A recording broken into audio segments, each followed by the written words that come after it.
Hope everybody had a great weekend. Summer's kind of winding down though. Saturday morning, I need to take my grandson down to get his football gear. And it's like every like when that part of the summer comes around, you know that it's winding down. So at any event, it's been a fun summer.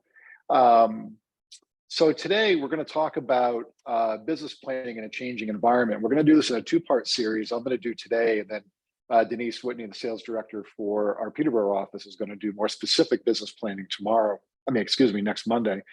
But today is really going to be about why do we want a business plan, okay? Or why do we want to plan anything, really, right? We could apply this to business planning. We can apply it to personal goals. We could apply this really to anything. First is, why do we business plan, right? And I think a lot of times, it's easy to get caught up in, well, because I'm supposed to. And it's like, well, no, that's actually not the answer, right? I'm supposed to is not an answer, right? And or are we going to plan because we have a destination in mind? And so, when we do things because we're supposed to, do we really have our heart in it? Okay. And is it, or are we just going through the motions? Okay. But we want to do things with intention so that we actually have a destination in mind.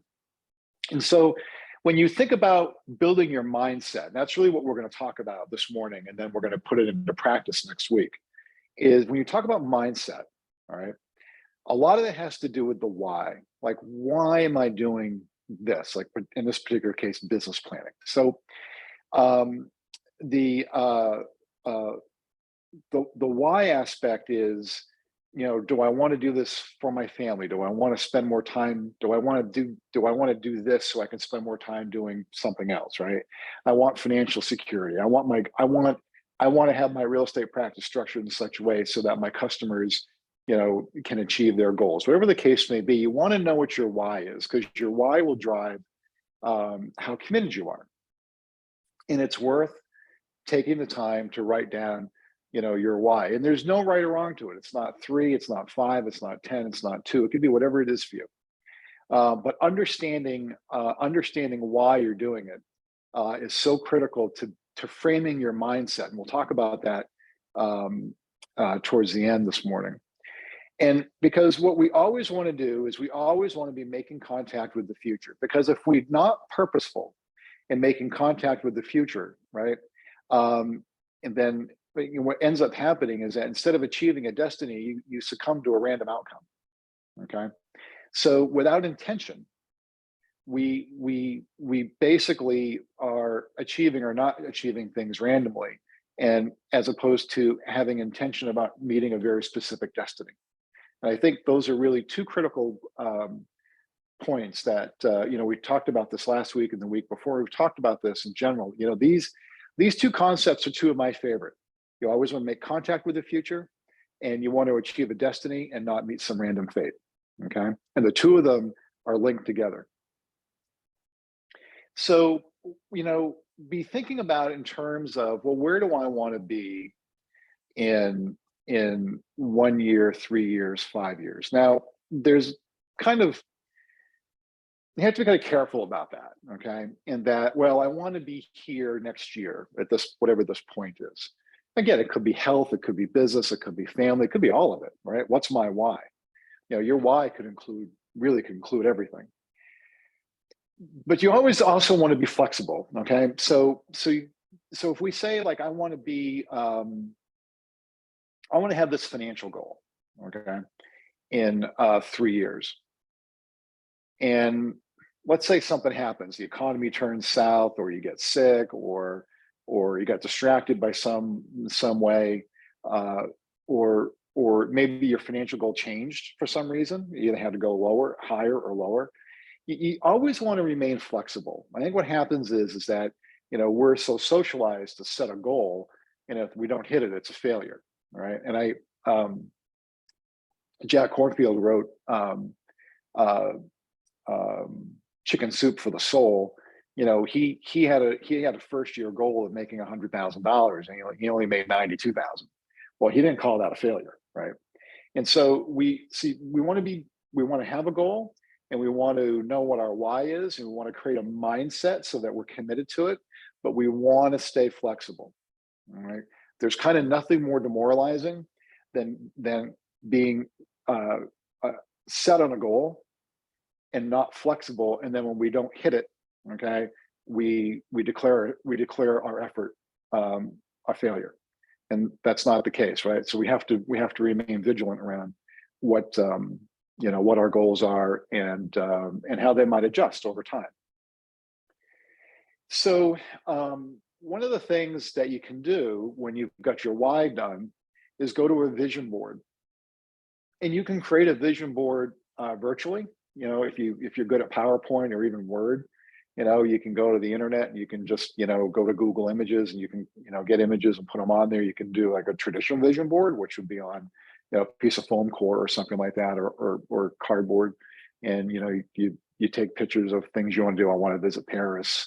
I want a vacation in the Caribbean. I want a new car. I want my children or my grandchildren to graduate from college, whatever the case may be. You create those vision boards, and vision boarding is really effective for a lot of people, because when we can see something, okay, and not only visually but in our mind's eye, when we can see something, we're more committed to it. And it's one of the reasons why vision boarding, it's popular. It's kind of like kind of a thing now, but it's rooted, okay, in our need to be able to see things. So we can't manifest anything unless we see it, and then we have to feel it. And so you can say, I want to go to Paris, right? So you visually in your mind's eye can have the Eiffel Tower, but when you go through the act of actually getting a picture of the Eiffel Tower and actually putting it on a vision board, that gives you an extra sense of feeling about it. And that's why vision boarding really is so powerful. So if you haven't done it, I would encourage you to do it, and align it with your goals. So what you're going to want to be thinking about is, okay, well, here's my why, and my why then rolls into my vision board, and then here are the things that match my vision board, right? So you might say, my why is I want to travel. That's one of the things I want to do, right? So in the why is travel, and then pictures of where you want to go land on the vision board, right? So it's very powerful. It's seeing something is one thing, but seeing it and actually feeling it, and having your heart really invested in it, okay, those are the ingredients that make things happen. That's how you manifest, and that's how you become an alchemist, right? Is linking these things together, okay? So the other thing about goals is you want to be thinking about what's achievable. So, generally, most of us, I think, when it comes to goals, we could say that our eyes are bigger than our stomachs, right? And I'll just share this with you. So I turned 60, I don't know, last week, I guess. And how time flies, right? And I had a goal at the beginning of the summer that I wanted to be in my best physical shape for 60. And a week later, after making that goal in May, I tore my hamstring. And okay, so that's the end of it, right? So on my 60th birthday, I didn't actually achieve my fitness goal. I actually started the process to achieve my fitness goal, because that's when my leg had healed enough where I could start doing higher intensity workouts, right? So like, just stuff happens, okay? And be aware of your own comfort, stretch, and panic zones. So I'm a real big believer in monitoring this, okay? Your comfort, your stretch, and your panic zones. And we've talked about this. We probably haven't talked about this maybe in like a year or so. So our comfort zones are when whatever we're doing is routine enough where we kind of don't have to think about it, and we're not stressed at all. Stretch zone is when we're outside of our comfort zone. We can still do it. We have to think about it and maybe work a little harder at it, okay? But we can do it. Panic zone is exactly what it sounds like. I am in panic. I've never been here before. This is a new experience. I don't know what to do. I'm going to screw this up, you know, and it creates anxiety. Now, here's the interesting thing about comfort, stretch, and panic. Okay. When for you to be comfortable at something, okay, so for you to have gotten to a point where you're comfortable, you to get comfortable, you would already had to have gone through your stretch and your panic zones to get there. Okay. Because everything we're comfortable with at one point was new to us. And we had to start from the beginning, right? And anything that we do is new, okay? New typically starts at some form of panic, moves to some type of stretch, and then gets back into comfort. So, you know, like right out of the gate, you know, you don't want to say, well, you know, I want to double my sales or triple my sales at the end of the year, okay? Because that's going to put you into a panic zone, right? You with me on that?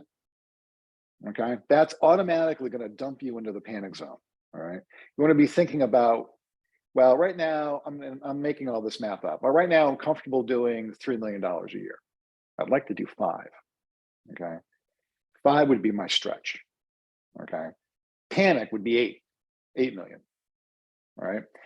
And so we want to set achievable goals, because if we're not really realistic about it, okay,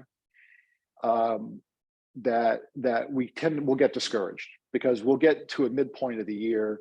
My goal was 8, I'm only at 3, and I'm not, you know, I got another 5 to go. How's that going to happen? And then all of a sudden you shut down. So you want to be outside of your comfort zone. And I'm an advocate of always being outside your comfort zone. Always. But I mean, nothing wrong with sitting home watching a movie at night. I'm not talking about that. I'm talking about like how we operate. Okay. We spend too much time in our comfort zones. I'll tell you, the most dangerous place to be is in your comfort zone. It's the most dangerous place you can live. You always want to be slightly outside of it. You want to be midpoint in that stretch zone. And then, you know, you can kind of, you know, flirt with panic right from there, because you're more in tune to it. Okay.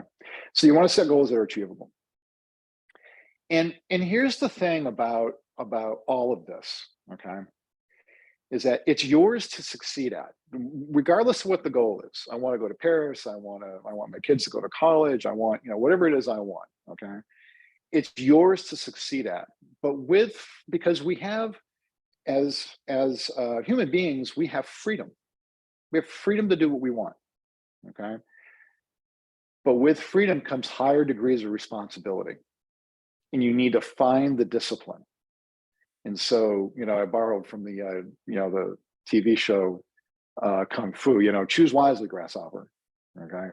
Because the ability for us to be disciplined or undisciplined is totally us, totally on us, totally, completely our responsibility. Right. It's got nothing to do with the fact that there's ice cream in the ice cream freezer at the grocery store. You know, it's got nothing to do with any of that. All right. So with greater freedom, with the freedoms that we have a higher degree of responsibility to use them wisely. Right. Just winding down here, you know, one of the expressions that I like a lot, and not mine, it's one that I kind of remind myself of most days, is that today's tomorrow's yesterday. How many of those do you want to waste? And right, I mean, it's August 15th.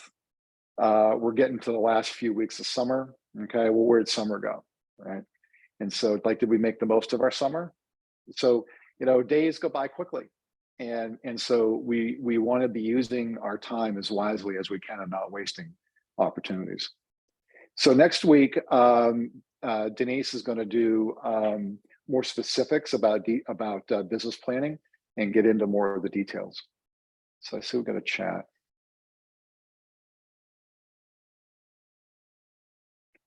Yeah, good comment. Yeah, Denise. Yeah, you know, on purpose or by accident.